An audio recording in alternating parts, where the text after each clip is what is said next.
Hello বন্ধুরা, কেমন আছো সবাই? আজকে আমরা দেখতে চলেছি 2007 সালে মুক্তি পাওয়া একটি অসাধারণ সুপারহিরো মুভি স্পাইডারম্যানের পার্ট 3। এর আগে আমি স্পাইডারম্যান 1 ও স্পাইডারম্যান 2 এর কাহিনী তোমাদেরকে বলেছি। যদি তোমরা আগের ভিডিওগুলি না দেখে থাকো তাহলে ডেসক্রিপশনে দেওয়া লিঙ্ক থেকে গিয়ে দেখে আসতে পারো। তো সিনেমার শুরুতে আমরা দেখি পিটার আগের চেয়ে খুব সুন্দরভাবে জীবনযাপন করছে। সে একই সাথে তার পিটারের জীবন ও স্পাইডারম্যানের জীবন খুব ভালোভাবে চালিয়ে যাচ্ছে। সে এখন কলেজে পড়ছে আর পাশাপাশি নিজের ফটোগ্রাফারের জবটা খুব ভালোভাবে করছে। এমনকি এমজের সাথেও তার সম্পর্ক খুব ভালোভাবে চলছে। শহরের মানুষের কাছে স্পাইডারম্যান এখন খুবই জনপ্রিয় হয়ে উঠেছে। শহরের সব জায়গায় স্পাইডারম্যানের ভিডিও চলে এবং তাকে নিয়ে এখন অনেক সমালোচনা হয়। একদিন সন্ধ্যায় একটি শো ছিল আর পিটার সেটা দেখতে যায়। আমরা দেখি পিটার খুব মজার একটি শো দেখছে। তারপর সেখানে আমরা হ্যারিকে দেখতে পাই। এর আগের পার্টে আমরা দেখেছিলাম হ্যারি জেনে গেছে যে তার বাবার খুনি স্পাইডারম্যান এবং সেটি আর কেউ নয়, তার বেস্ট ফ্রেন্ড পিটার। তারপর শো শেষ হলে পিটার হ্যারির সাথে কথা বলতে যায়। সে বলে, তোমার সাথে কিছু গুরুত্বপূর্ণ কথা আছে আমার, যা আমি তোমাকে জানাতে চাই। কিন্তু হ্যারি তার কথা না শুনে সেখান থেকে চলে যায়। তারপর পিটার মেরি জেনকে নিয়ে একটি নির্জন জায়গায় যায়। সেখানে পিটারের বানানো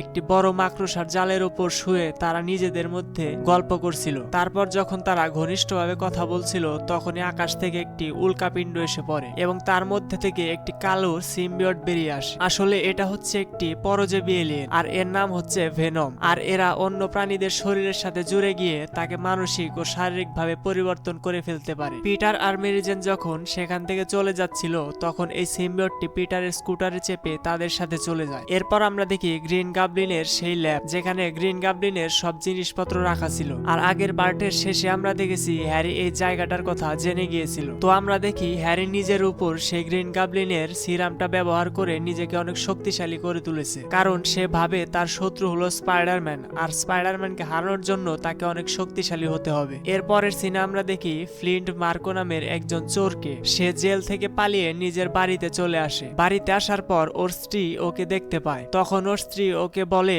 তুমি এখানে কেন এসেছো? তুমি একজন খুনি। তুমি এখানে থাকলে তোমার জীবনের সাথে সাথে আমাদের জীবনটাও নষ্ট হয়ে যাবে। তখন ফ্লিন্ট বলে, আমি খুনটা ইচ্ছে করে করিনি, ভুলবশত হয়ে গিয়েছে। আসলে ফ্লিন্টের মেয়ের ক্যান্সার হয়েছে এবং তাকে সুস্থ করার জন্য প্রচুর টাকার দরকার ছিল। তখন বাধ্য হয়ে সে টাকা চুরি করতে গিয়ে ভুলবশত তার দ্বারা খুনটি হয়ে গিয়েছে। আর এই খুনটি হয়েছিল পিটার পার্কারের আঙ্কেলের। ফ্লিন্ট নিজের মেয়েকে খুব ভালোবাসে, তাই সে তার মেয়ের সাথে দেখা করতে এসেছে। তারপর ফ্লিন্ট যখন তার মেয়ের সাথে কথা বলছিল তখন বাইরে পুলিশের গাড়ির শব্দ শোনা যায় এবং ফ্লিন্ট সেখান থেকে পালিয়ে যায়। এরপর পিটার তার আন্টির বাড়িতে আসে এবং তাকে তার আর মেরিজেনের কথা বলে। আসলে আন্টি পিটার ও মেরিজেনের কথা আগে থেকেই জানতো, তাই সে পিটারকে তার একটি আংটি দিয়ে বলে, এই আংটিটা দিয়ে তোমার আঙ্কেল আমাকে প্রপোজ করেছিল আর এখন আমি চাই তুমি এই আংটিটা দিয়ে নিজেকে প্রকাশ করো। তখন সেই আংটিটা পিটার তার সাথে নিয়ে যায়। এরপর যখন পিটার তার আন্টির বাড়ি থেকে বের হয় তখন হ্যারি আচমকা ওর উপর আক্রমণ করে। তারপর দুজনের মধ্যে একটি দুর্দান্ত ফাইট শুরু হয়, কিন্তু পিটার হ্যারিকে মারতে চায় না। তাই সে হ্যারিকে বোঝানোর চেষ্টা করে যে তার বাবার মৃত্যুর জন্য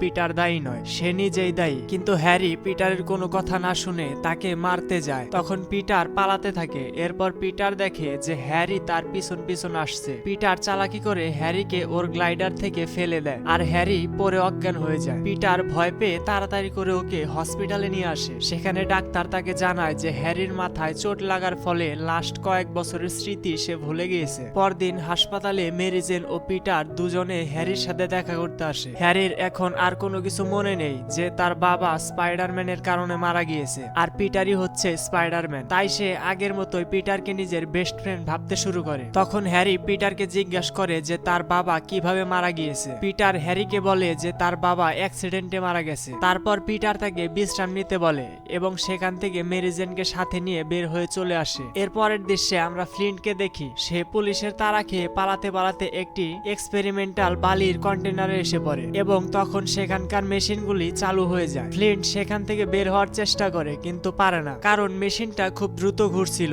তারপর একটি বালির কণা একেবারে তার শরীরের ভিতরে ঢুকে যায় এবং মুহূর্তের মধ্যেই ওর শরীরটা পুরো বালির মধ্যে মিশে যায়। পরদিন আমরা দেখি সেই বালি থেকে আস্তে আস্তে ফ্লিন্টের পুরো শরীরটা তার আকার নিতে শুরু করে। তার মনে পড়ে যে করেই হোক তার মেয়েকে বাঁচাতে হবে ও তার মেয়েকে চিকিৎসা করাতে হবে। তাই সে যায় টাকা জোগাড় করতে। এরপরের দৃশ্যে আমরা দেখি শহরে একটি ট্রেন হঠাৎ করে কন্ট্রোল হারিয়ে ফেলেছে। সেই ট্রেনের সাথে একটি বিশাল বড় লোহার পিলার লাগানো ছিল। সেটা ঘুরতে ঘুরতে একটি বিল্ডিং এর উপরের অংশ ভেঙে দেয় এবং সেই বিল্ডিং এর ভাঙা অংশগুলো ভেঙে নিচে পড়তে থাকে এবং বিল্ডিং এ থাকা একটি মেয়ে পড়ে যাচ্ছিল। তখন সেখানে পুলিশ পৌঁছে যায় এবং এই দৃশ্যের ছবি তুলতে আসে এডি ব্রক নামের একটি ফটোগ্রাফার। তারপর সেখানে স্পাইডারম্যান চলে আসে এবং সে মেয়েটিকে বাঁচিয়ে নিয়ে আসে। তখন সেখানে এডি আসে এবং স্পাইডারম্যানকে জানায় যে আমি হলাম এডি আর আমি ডেইলি গুগলের নতুন ফটোগ্রাফার, তাই আমি তোমার ছবি তুলতে চাই। যেহেতু পিটার নিজেও স্পাইডারম্যানের ছবি তুলে ডেইলি গুগলের জন্য, তাই সে এডিকে কোনো ছবি তুলতে দেয় না এবং সেখান থেকে চলে যায়। তারপর আমরা দেখি ডেইলি গুগলের অফিস, যেখানে এডি সেখানকার মালিক মিস্টার জেমিসনের সাথে দেখা করতে আসে। তখন সেখানে পিটারও চলে আসে, কারণ পিটার এতদিন ডেইলি গুগলের জন্য স্পাইডারম্যানের ছবি তুলতো এবং এডি সেখানে এসে বলে আমি আরো ভালো ছবি তুলতে পারি। এরপর পিটারের সাথে তার কথা কাটাকাটি হয়। তখন মিস্টার জেমিসন বলেন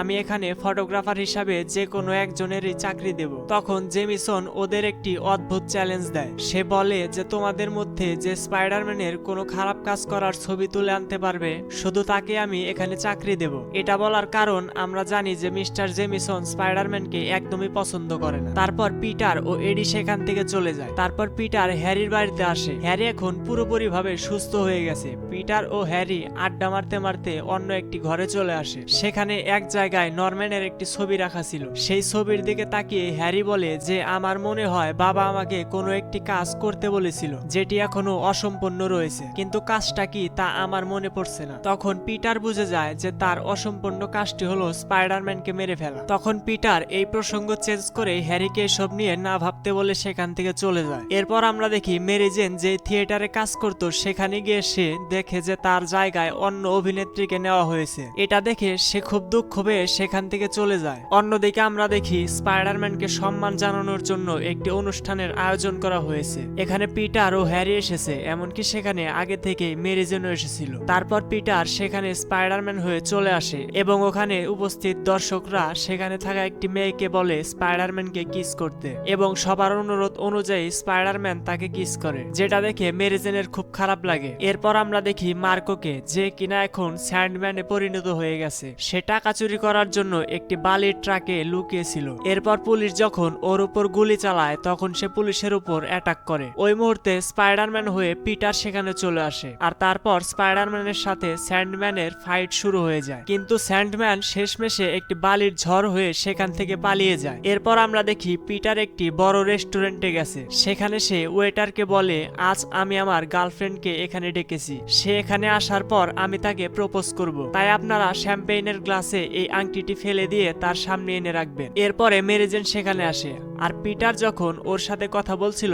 তখন সেখানে এডি চলে আসে। তখন সে তাকে দেখতে পেয়ে স্পাইডারম্যানের সাথে তার কিসের প্রসঙ্গটার কথা বলে যে তুমি স্পাইডারম্যানের ছবি তোলো, সেই ছবিটা যদি তোমার কাছে থাকে তাহলে আমাকে দাও, এবং এটা দেখে পিটার খুবই দুঃখ পায়। তারপর মেরি জেন পিটার সাথে ঝগড়া করে সেখান থেকে চলে যায়।